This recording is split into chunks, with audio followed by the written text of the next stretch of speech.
This is Bobby, and you're watching Dante's Boxing Nation.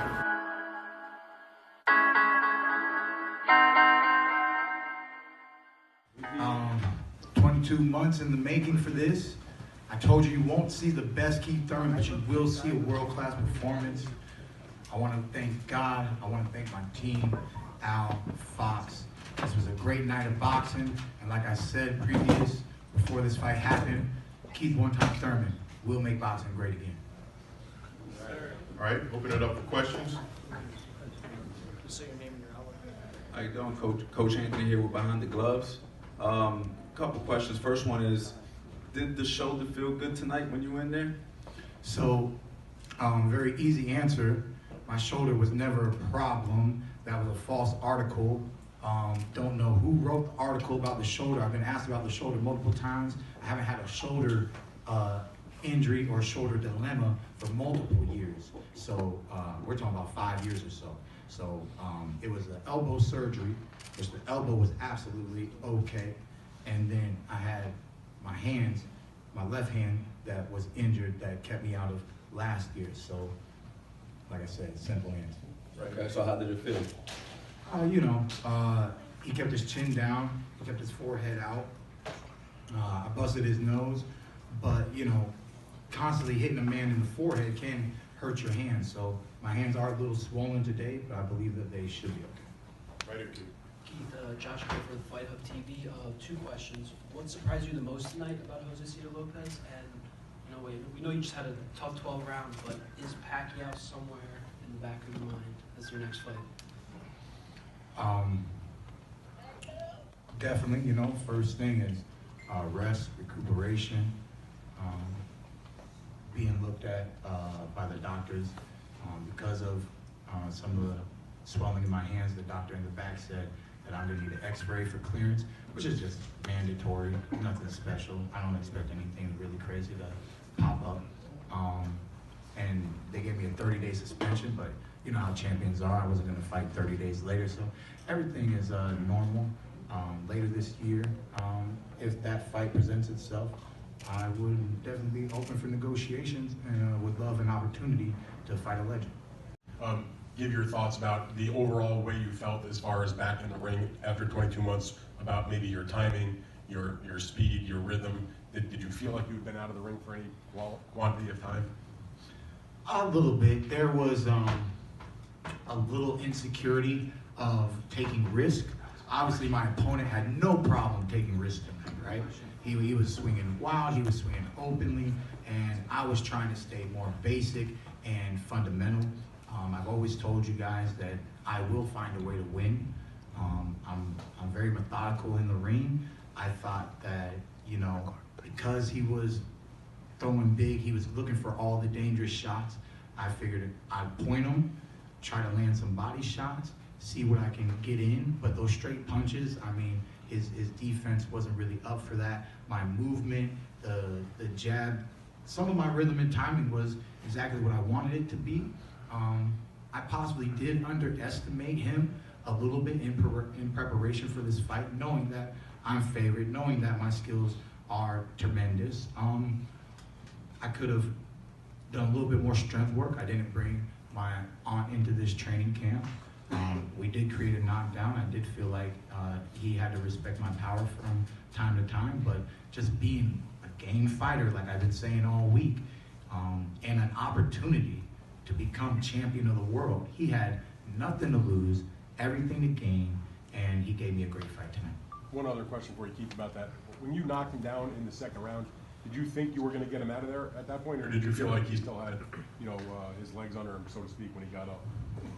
Well, he got up at a decent number of the count. I had a feeling, the 10 seconds was coming up. I had a feeling that I wasn't going to be able to get him out that round. It was all going to be more or less what happened in the next round, the third round. And, just like Bundu, just like when Floyd got rocked by Shane Mosley, sometimes when a fighter gets caught off guard, it really puts them back on guard. So he did a great job of not making the same mistake twice. After he feint. He'd lean into the left hook, and Josecito Lopez had no problem leaning in. Like I said, I was a little conservative. And that's what I'm going to take away from this tonight, is that that Keith Thurman needs to have the confidence to take a little bit more risk in the battle, on the battlefield. You know, it's okay to be smart and box your way to victory, but the punch was there. I used my hand speed. You know, once when you keep throwing the jab, it makes a fighter want to bring their right hand into the front of their face, and that's why mixing the jab with that hook it just was there. It was there several times, but I just wasn't giving it the oomph that I really could have. And outside of that, when I wasn't giving it the oomph, you know, whenever I lead it into the body, he was prepared for it. He has long arms. He kept his arms together well, protecting his body.